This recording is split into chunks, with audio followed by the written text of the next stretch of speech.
கிறிஸ்துவுக்குள் அன்பான சகோதர சகோதரிகளே, உங்கள் யாவருக்கும் கர்த்தராகிய இயேசு கிறிஸ்துவின் நாமத்தினாலே ஸ்தோத்திரங்களையும் நல்வாழ்த்துக்களையும் சொல்லிக் கொள்கிறேன்.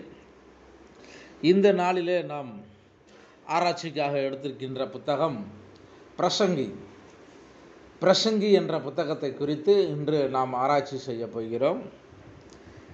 முதலாவதாக இந்த பிரசங்கி புத்தகத்தை யார் எழுதியது, இது சொல்லப்பட்ட காரியங்கள் என்ன, இது எந்த சூழ்நிலையில் அங்கே எழுதப்பட்டது என்பதை குறித்து நாம் பார்க்க போகிறோம்.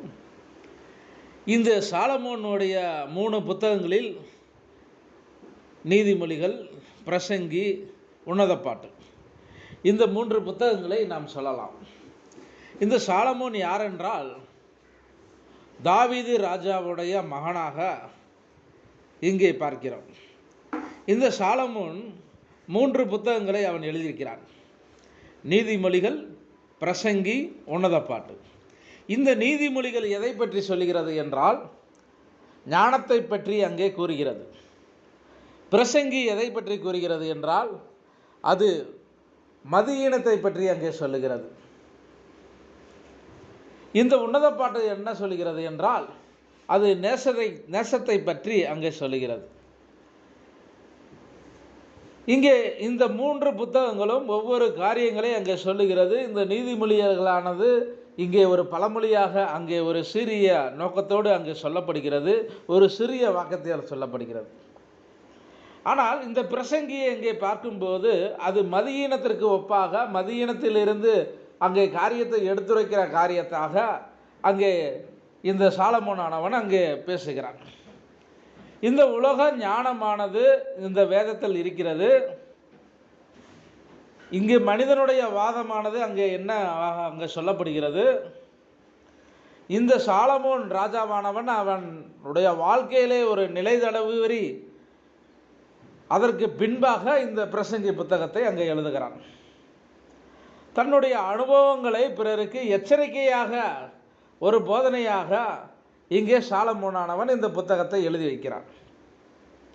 சூரியனுக்கு கீழே என்று சொல்லும்போது 29 தடவைகள் அதை இந்த புத்தகத்திலே அவன் சொல்லுகிறான். மாயை என்ற வார்த்தையை அவன் 15 முறை அங்கே உபயோகிக்கிறான். சஞ்சலம் என்ற வார்த்தையை அங்கே 10 முறை அங்கே உபயோகிக்கிறான். இது நாத்திகருக்கு ஒரு பிரியமான ஒரு நூலாக இங்கே சொல்ல முடியும். இந்த கொலோசியர் புத்தகத்திலே 3ஆம் அதிகாரம் 2வது வசனத்திலே அங்கே சொல்லும்போது, இங்கு நாத்திகருக்கு ஒரு பிரியமான ஒரு நூல் இங்கே பிரசங்கி புத்தகத்தை நாம் சொல்ல முடியும். ஒரு தேவனற்ற ஒரு ஜீவியம், ஒரு கலப்பினால், ஒரு ஏமாற்றத்தினால் அங்கே முடியும் என்று ஒரு மனிதன் சொல்லக்கூடிய ஒரு போதனை தான் பிரசங்கி. இது போதனை சாலமோனுடைய சொந்த சாட்சியாக அங்கே இருக்கிறது என்று இந்த பிரசங்கி புத்தகத்தில் நாம் சொல்ல முடியும். இந்த அதிகாரத்திலே 12ஆம் அதிகாரத்திலே 6வது வசனத்திலே அங்கே பார்க்கும்போது, இங்கே புத்தகத்திலே அங்கே 6வது வசனம் என்ன சொல்கிறது என்றால், வெள்ளி கயிறு கட்டிவிட்டு பொற்கிண்ணி நசுங்கி ஊற்றின் அருகே சால் உடைத்து துறவண்டையில் உருளை நொறுங்கி என்று அங்கு சொல்லுகிறார். இங்கே வெள்ளி கயிறு என்பது ஒரு தண்டு வடமாக, பொற்கிண்ணம் அங்கே தலையாக, சால் என்பது சுவாச பையாக, உருளை என்பது ஒரு இருதயமாக அங்கே அவன் வர்ணித்து அங்கே சொல்லுகிறான். இங்கே பிரச்சனைகள் எல்லாம் அங்கே பேசுகிறான். இந்த பிரச்சனைகள் எல்லாம் என்ன, எல்லாம் மாயே மாயே என்று அங்கு அவன் அந்த புத்தகத்திலே 1ஆம் அதிகாரத்திலே 13வது வசனத்திலே அவன் சொல்லுகிறான். வானத்தின் கீழ் நடப்பவையெல்லாம் நாணமாய் விசாரித்து ஆராய்ச்சி செய்வதற்கு என் மனதை பிரயோகம் பண்ணினேன். மனுபுத்திரர் இந்த கடுந்தொல்லையில் அடிபடும்படிக்கு தேவன் அதை அவர்களுக்கு நியமித்திருக்கிறார் என்று இங்கே பார்க்கிறோம். இங்கே பிரச்சனைகள் எல்லாம் மாயே என்று அவன் வலியுறுத்துகிறான். அங்கே செய்த சோதனைகள் என்ன என்று பார்க்கிறான். இங்கே 1ஆம் அதிகாரம் 4வது வசனத்திலே அவன் சொல்லக்கூடிய சங்கதி என்னவென்றால், ஒரு சந்ததி போகிறது, மறு சந்ததி வருகிறது, பூமியோ என்றென்றைக்கும் நிலைத்திருக்கிறது என்று அங்கு சொல்லுகிறான். ஒரு அறிவியலை பற்றி அங்கே சொல்லுகிறான். ஒரு ஞானத்தை பற்றி அங்கே சொல்லுகிறான். இங்கு இன்பம் சந்தோஷத்தை பற்றி அங்கு சொல்லுகிறான். பொருட்களை பற்றி அங்கே பேசுகிறான். தன்னுடைய பிரயாசத்தை பற்றி அங்கே பேசுகிறான். பணத்தை பற்றி பேசுகிறான். பொன்னை பற்றி பேசுகிறான். மனைவி மக்களை பற்றி பேசுகிறான். அரசு உரிமைகளை பற்றி பேசுகிறான்.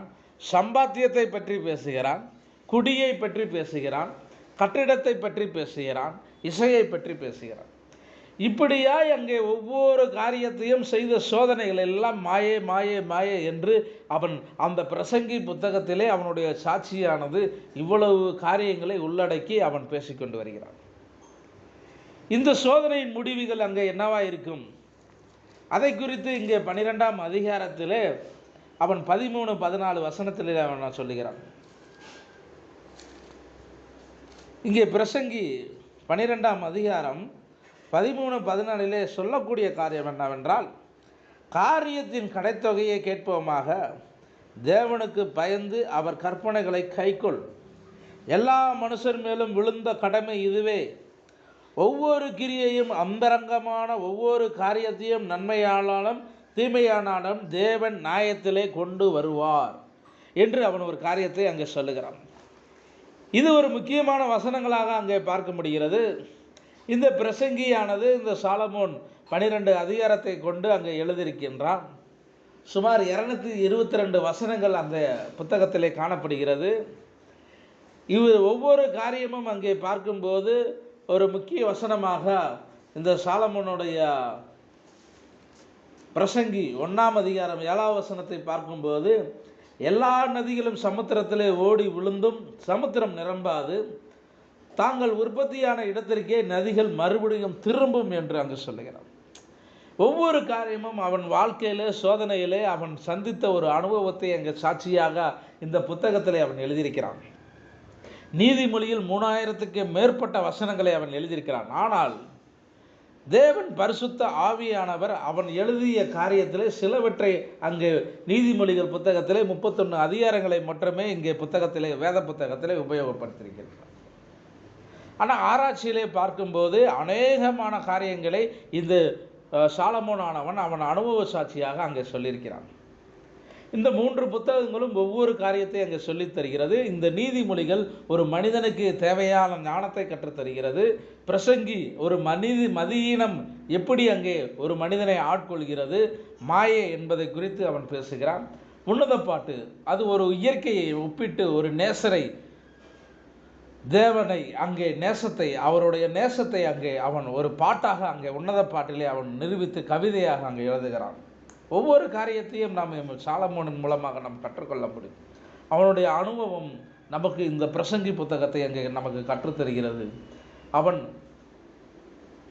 எல்லா காரியத்தையும் அங்கே சொல்லுகிறான். அறிவியல், ஞானம், இன்பம், சந்தோஷம், பொருள்கள், பிரயாசம், பணம், பொன், மனைவிகள், மக்கள், அரசுரிமை, பாத்தியம், குடி, ஒரு ராஜாவுக்கு என்ன காரிய சிந்தனைகள் இருக்க வேண்டுமோ அந்த காரியங்களை அவர் தொலைநோக்கு பார்வையோடு ஒரு விசனோடு அவன் பிரசங்கி புத்தகத்தை எழுதி அங்கே நிறைவு செய்து அவன் தன்னுடைய அனுபவத்தை சொந்த சாட்சியாக இங்கே சொல்லியிருக்கிறான்.